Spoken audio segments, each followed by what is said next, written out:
Well, welcome back to the Pig Trail Show. Time now to talk some Arkansas basketball. And as you see, our recruiting guy, Kevin McPherson, joining us. Kevin, always great to see you. Let's start on the recruiting trail. And you've got two guys in the class of 2021 who are looking to make their commitments next week. Yeah, you've got Jonathan Lawson, a 6'6" combo guard out of Memphis Wooddale. I've seen him play in person. This guy's got multiple skills at 6'6".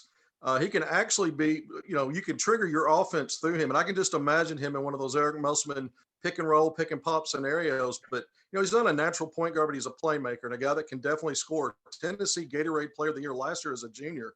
And his averages were gaudy, scoring well over 20 points, double digits in rebound, high number in assist. And he's a guy that had Arkansas. When I interviewed him, we broke the news that Arkansas was in his top 5. He since added the hometown Memphis Tigers in the mix, so he's got a top 6. But he's going to announce on Wednesday. That's his birthday, October 7th. And he told me, well over a month ago when we did that story, that's when he would be announcing his commitment. Again, I think Arkansas is in great shape here. I'd be surprised with out of his final 6 if Arkansas is not in the top 2 or 3. I think you obviously got to keep an eye on Vanderbilt, in-state school there in Tennessee. And anytime Memphis is coveting one of their own, a lot of people think the odds are going to favor Penny Hardaway, but we'll see where Jonathan Lawson, which school he picks.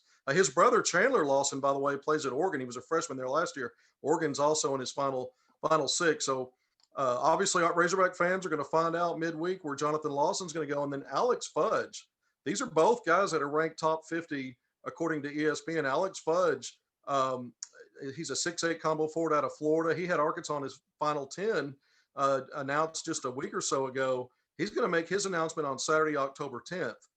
He's got 6 teams in his final 10 that are SEC schools, including Arkansas. Some people think he's going to end up at LSU. We'll see what Alex Fudge decides to do. But I know the Razorbacks would love to get either one of those guys or both if they could.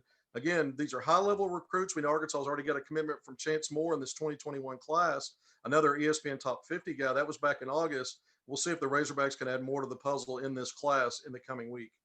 All right, let's go to the class of 2022. And Joseph Pinion had some workouts this past week. You got to see some of that. What did you see from Mr. Pinion? Well, his recruiting has been really off the charts in the last several months. But the truth is, he'd had a knee injury that kind of ended abruptly the end of his sophomore season last year. So he's really been, not trying to push things. We've got COVID, which is limited. Obviously, the shoe circuits did not have spring and summer basketball. You had some sort of offshoot events. He stayed away from those while he's continued to work on his game. But so when I got in the gym with him midweek, it's the first time I've seen him play since, basically a year ago or last basketball season. I mean, he's a legit 6'6".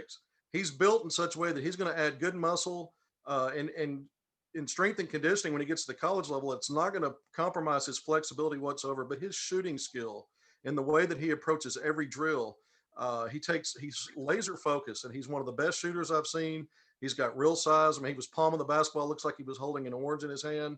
Here's a guy that makes me understand when I watch him just in drill work. I need to see him compete again, but just in drill work, I understand why Kansas is offering, why Arkansas has, why Baylor has, why so many high majors.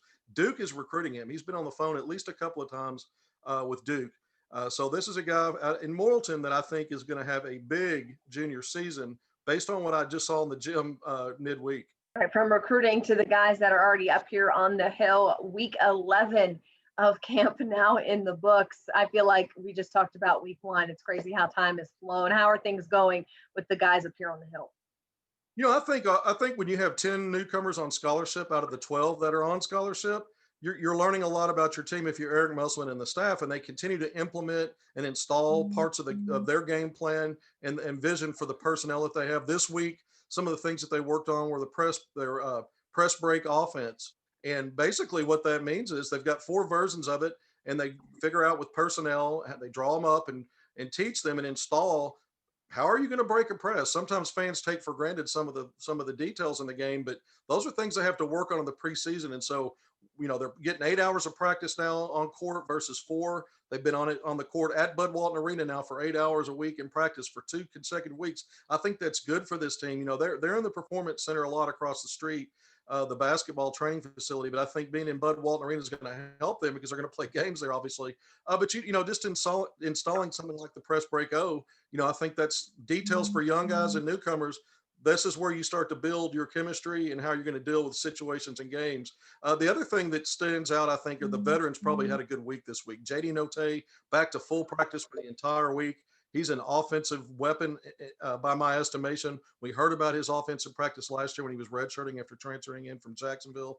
I think he had a good week of practice. And so did Justin Smith, Vance Jackson Jr., and Jalen Tate, as did freshman Moses Moody. A lot of highlights the program's putting out through the week of practice where you can really see these guys playing together and some of their plays they're making on the floor. And you can start to see maybe some of the things that might end up being strengths for the Razorbacks in the 2021 season. Or Kevin McPherson keeping us in the know when it comes to basketball. We appreciate it every Sunday, Kevin. And of course, if you don't want just Kevin on Sundays, go follow him on Twitter at AR Hoop Scoop. Kevin, thanks so much for the time. The Picture Nation show continues after